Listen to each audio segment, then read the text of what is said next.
High, good morning friends, happy Sunday. তো চলে আসলাম আমার চ্যানেলে। আমি ব্রেকফাস্ট এখন করব। মায়ের খাওয়া হয়ে গেছে, আজকে তো হাজব্যান্ড ঘরেই আছে, হাজব্যান্ড আর আমি খাবো। তো লুচি করেছি, লুচি সবজি, তার সাথে দুধ চা। এই যে দেখো, এই যে লুচি সবজি আর চা। এটা হাজব্যান্ডের, এটা আমার লুচি আর আমার চা। এই যে, তো এখন ব্রেকফাস্ট হবে, তারপর আমি রান্না করব। কি রান্না করবো, মাছ এনেছে, ইলিশ মাছ এনেছে, আর কি করে দেখি। ওকে, তো আগে খেয়ে আসি, তারপর কথা বলছি। তো বন্ধুরা, আজকে আমি রান্না করব এই যে ইলিশ মাছ। দেখছো, ইলিশ মাছ ধুয়ে হলুদ আর লবণ মাখিয়ে রেখেছি। মাথা দুটো কালকে পুঁই শাক দিয়ে করবো। ওকে, আর ঢেঁকির শাক করব, ঢেঁকির শাক আছে। আর মাছের মশলা করব হলো জিরে আর লঙ্কা বাটা। যদিও এটা সর্ষে বাটা ভালো লাগে, মা তো সর্ষে বাটা খায় না, আর আদা বাটা ভালো লাগে না ইলিশ মাছে, এই জন্য জিরে আর লঙ্কা বাটা। আর এখানে সবজি মাছের জন্যে পটল, বেগুন, আলু কেটে রেখেছি। এটা ঝোল হবে, ঝোলটাই করবো। সর্ষে বাটা মা যেহেতু খেতে পারে না, আর শাক করব। আর মাছের তেল তো বেরোবেই অবশ্যই। খুব বড় সাইজের ছিল না আজকে, মোটামুটি সাইজের আজকে। তো এখন মশলাও করব। আজকে কাজের মাসি আসেনি, আমি বেটে নেব।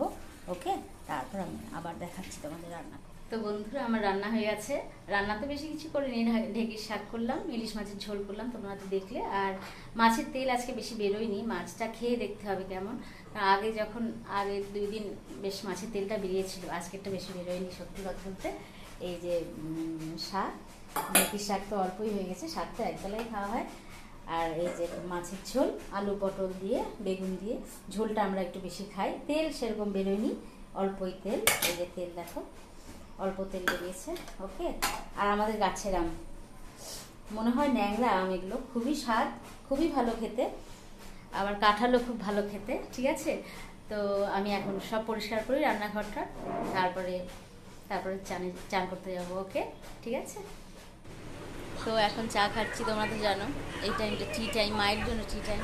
তো চাই খাচ্ছি। আজকে হাজব্যান্ডও আছে, বসে আছে, বললো আমাকে দেখায় না ভিডিও, তাই দেখালাম না। তো এখন চা খাচ্ছি, চাও খাওয়া হচ্ছে, টিভিও দেখা হচ্ছে। তারপরে আমার বড় জামাইবাবু আসবে আজকে শিলিগুড়ি থেকে, ট্রেনে উঠেছে, 8:30টার দিকে আসবে। রান্নাঘরেও কিছু কাজ আছে। ঠিক আছে, তো আমার ভিডিও অবশ্যই দেখো, সাবস্ক্রাইব করো। ঠিক আছে, তো একটা ছোট্ট করে টিপস দিয়ে দিই। টিপসটা হলো, বোরোলিন তো সবার বাড়িতেই থাকে। বোরোলিন এখন যদিও কেউ ইউজ করে না, খুব ভালো। কিন্তু রাতে যদি বোরোলিনটা গরম করে মুখে দেওয়া যায়, তার সাথে বোরোলিনের সাথে যদি ভিটামিন ই ক্যাপসুল মিক্সড করে মুখে মাখা যায়, খুবই ভালো। যাদের দাগ ঠাক আছে সেগুলোও যাবে, আর যাদের দাগ নেই বা কিছুই নেই, তাও স্কিনটা ভালো হবে।